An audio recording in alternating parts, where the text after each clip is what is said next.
Marsing! Buti na lang panalo yung kandidato namin! Huwag ako ipi! Puro pagmumukha ni Tanggol na nakapaskel sa bahay mo! Tumigil ka! Sayang, ha? Kayo, nire-represent namin sa mga gerero ang mga hikahos dito sa lugar natin. O ngayon, sa ginawa mo, lalo ka maghihikahos!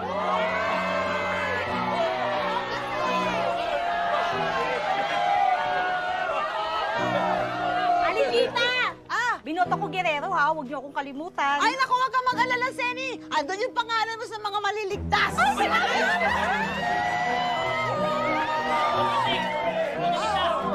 Sa diba? Bagsak na bagsak ang mga tao doon! Ito pa! Lahat sila nakatutok sa telebisyon. Ayun, nalaman tuloy nila, natalo yung kandidato nila!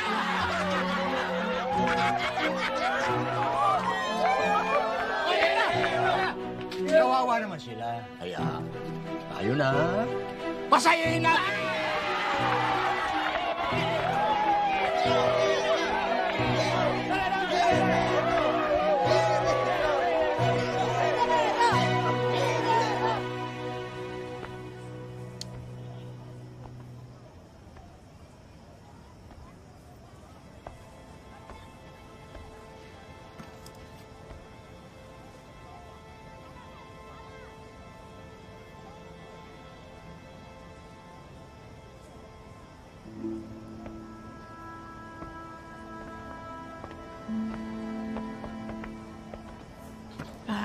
Santino, nalulungkot din kami na di nanalo si Tanggol.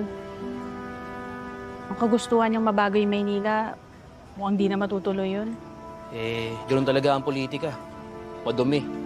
Pero ako, sigurado ako nagkaroon niya ng dayaan. Tsaka kung sino pa yung mga hindi matino, sila pa yung lagi nakakaupo. Kaya di tayo umuunlad eh. Yun eh. Panalo ni. Nung na-magic pa. Alam niyo, kahit na malayo ang loob ko kay Tanggol ngayon, nalulungkot din ako. Kasi alam ko yung nasa puso niya eh. Mga hangarin makatulong sa ibang tao. Kaya nakakatamad na talagang bumoto eh. Lalo na kung nagkakadayaan lang. Kung di tayo boboto sa susunod, mas walang pag-asa mabago ang bansa. Sana lang di makaupo ang mga nandaya sa eleksyon.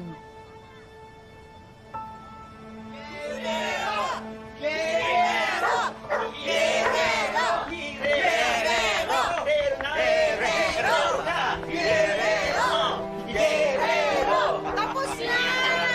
May nanalo na! Kami na!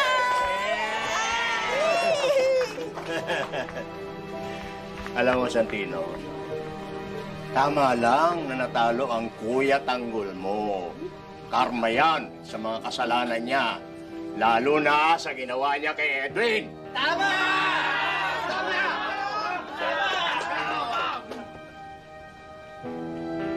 Panalo nga kayo, Ma'am Marcy. Alam ko masaya kayo sa pagkatalo ni Kuya. Pero hindi niyo na kailangan ipagmayabang. Ay, bakit? Bawal ba? A free country! Eh, mahina naman siya Tanggol eh. Binanga ba naman yung pamilyang walang nakakabuwag? Hindi talaga nag-iisip ng Tanggol na yan. Walang isip yan eh. Pamayabang niyo yung panalo nila. Eh, dinaan lang naman yan sa Pandaraya, eh.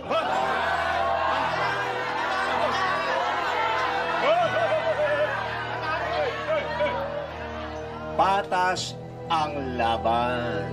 Ano patas? Huwag ka ba ng Marsing? Bumibili ng boto yung mga girero at pinapadaan sa inyo. Bakit? Eh, di ba lahat naman ng politiko ganyan ang ginagawa? Hindi nyo talaga tinatangke ha? Eh di inamin nyo na rin na nandaya yung pagbago.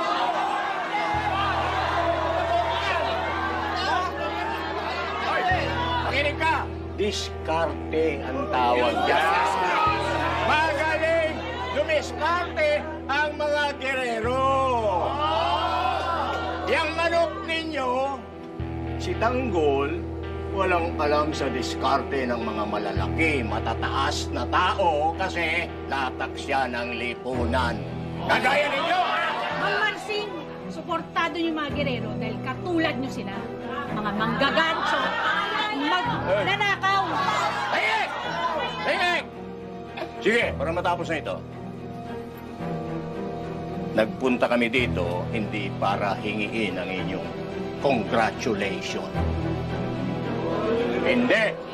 Nagpunta kami dito para lang sabihin sa inyo, sorry for your loss.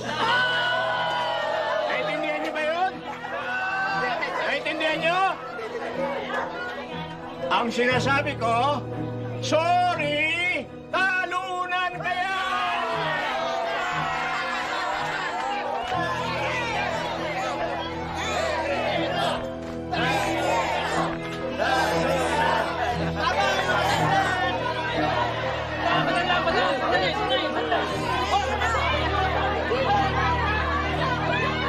Sige, makas kayo! Mga balintay, mandambong!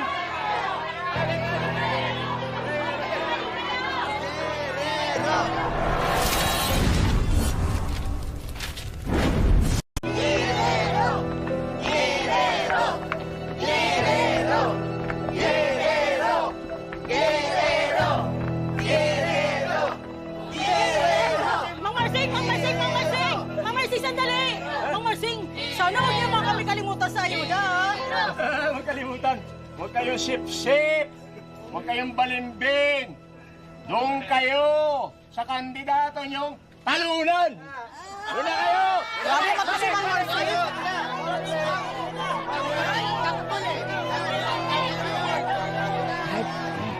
Panalong-panalo tayo. Panalong-panalo tayo. Pero yan lang dapat sa mga kumampiti tanggol. Maturuan ng leksyon. Ngayon, alam na nila, hindi sila dapat tumataya sa mga bulok. Di ba? Oo! Guerrero! Guerrero! Guerrero! Guerrero! Guerrero!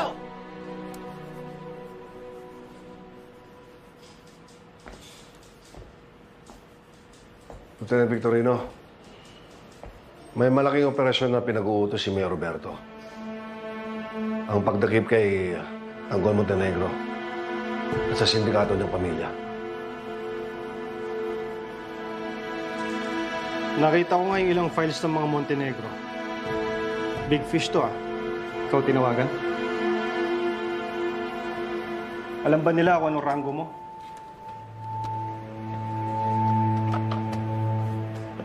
Alam ko may pagka-personal sa ito, Toy. Dahil dati kang ama-amahan ni Tanggol. May kinalaman ba to dito? Tao ng serbisyo to, sir. Sakot sa tungkulin ko bilang isang polis. Ako po ang inutusang mamuno ni Mayor Roberto. Pinahanda niya mga polis para sa pagsalakay bukas. Ikaw? Meron tayong chain of command dito, di mag-iba.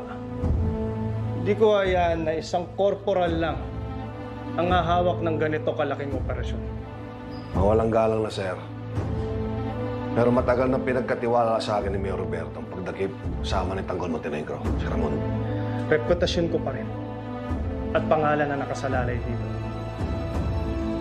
Ako ang OIC, ha? Paano ko pumalpak yung operasyon mo? Sir, kahit mababa po ang ranggo ko, kaya kong patunayan na mahuhuli at magbabayad sa batas sa mga Montenegro. Handa ako ibuwis ang lahat para mapanagot sila. Pagkatiwalaan niyo sana ako, katulad ng pagtitiwala sa akin ni Mayor. Kaya mo? Sige, handa mo ang team bukas. Salamat, sir.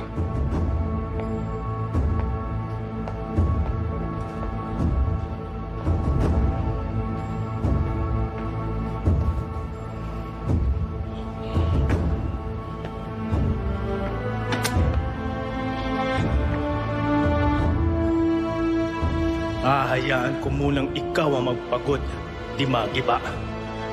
Pero akin ang operasyon na ito. si Hector Victorino ang makikilala na lahat na siyang tatapos sa kasamaan ng mga Montenegro.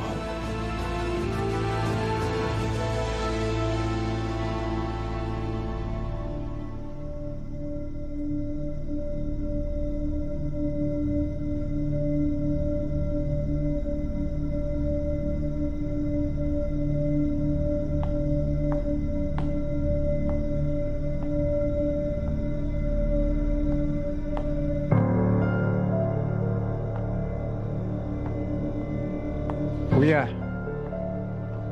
why aren't you happy? We won. Hindi tayo napahiya.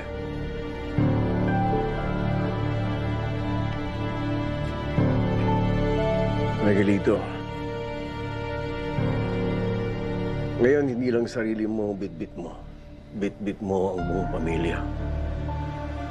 Dapat handa kang harapin ang lahat ng sakripisyo para sa pamilya natin. I'm born ready, Kuya.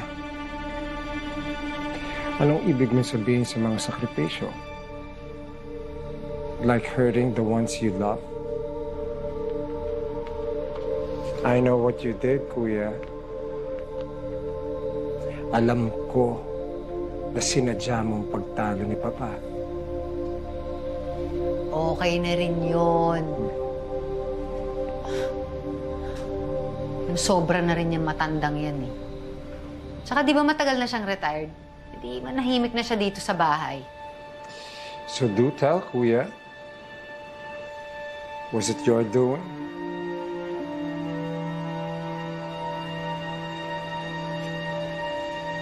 Kailangan ko pa bang sagutin ang tanong na yan?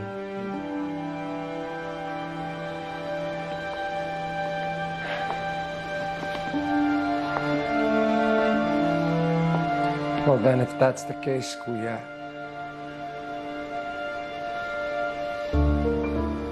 thank you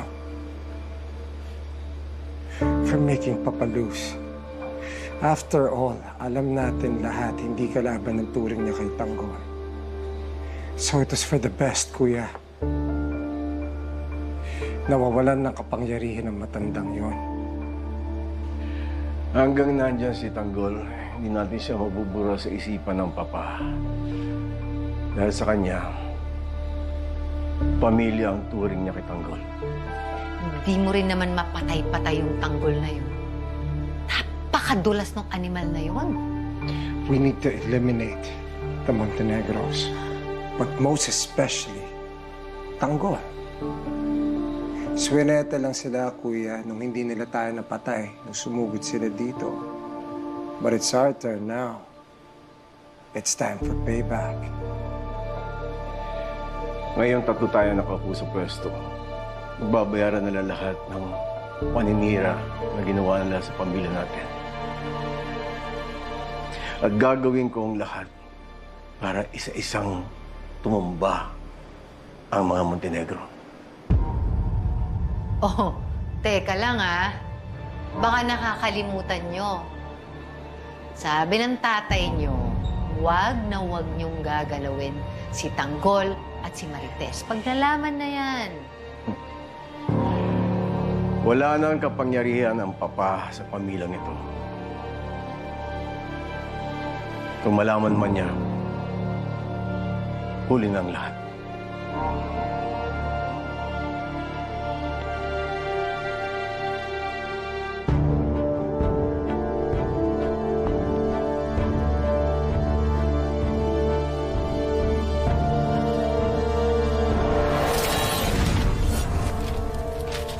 Sa mga bata.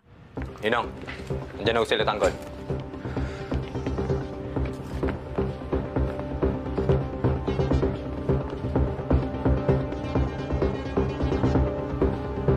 Makinig yung lahat.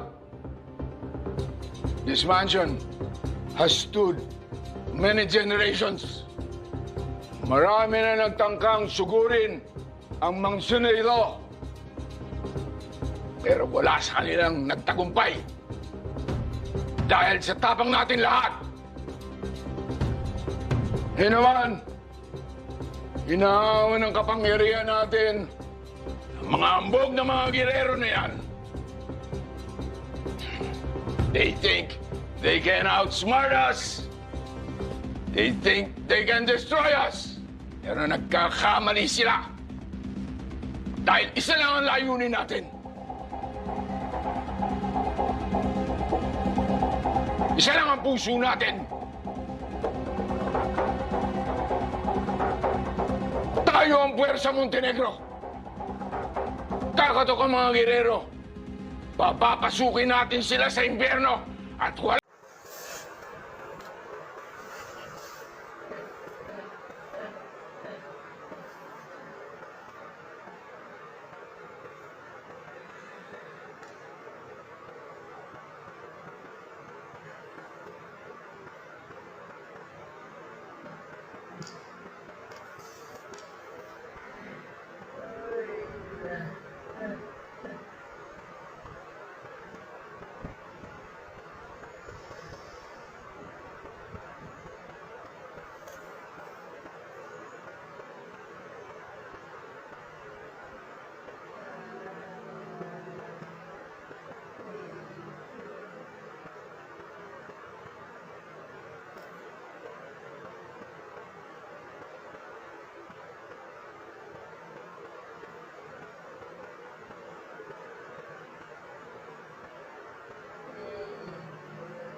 Para